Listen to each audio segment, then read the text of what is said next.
হায় যুবক, তোর পায়ে হাত দিয়া বলি, যুবক যদি একবারও মুহাম্মদুর রাসূলুল্লাহ সাল্লাল্লাহু আলাইহি ওয়াসাল্লামের চুলের স্টাইল তালাশ করত, আর সেলুনে নিয়ে যদি বলতো এই স্টাইলে আমাকে চুল কাটা দিবি, যদি সেলুন আলা বলতো এটা আবার কোন স্টাইল, এটা তো ইউরোপেরও না আমেরিকারও না, এটা আবার কোন স্টাইল, বলে এটা আমার নবীজির স্টাইল, এই স্টাইলে কেন চুল কাটবি?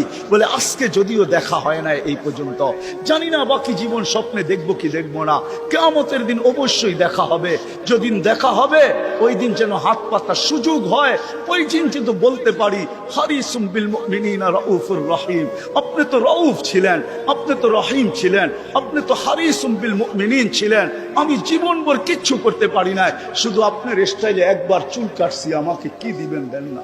আমি কারো পক্ষেও নয়, আমি কারো বিপক্ষেও নয়, আমাকে যারা ভালোবাসেন তাদেরকে আমি এই অনুরোধটুকু করব, সর্বদা নিজের নফসের বিপক্ষে থাকবেন, কলবের পক্ষে থাকবেন, জয় আপনার আসবেই আসবে। সুবহানাল্লাহ। যারা মানুষকে কষ্ট দেয়, যারা মানুষের সঙ্গে প্রতারণা করে, যে মানুষের সঙ্গে কথা দিয়ে কথা রাখে না, এদের ক্ষমাটা আটকে যায়, কবরে সব গুনাহ মাফ হয়ে গেলেও এই কষ্ট দেওয়ার গুনাহটা মাফ হয় না। যাকে ভালোবাসবেন তাকেই বিয়ে করবেন, যাকে আপনি ফিল করেন যে ইউ লাভ হার, তাকেই আপনি বিয়ে করবেন, তা না হলেই ঝামেলা।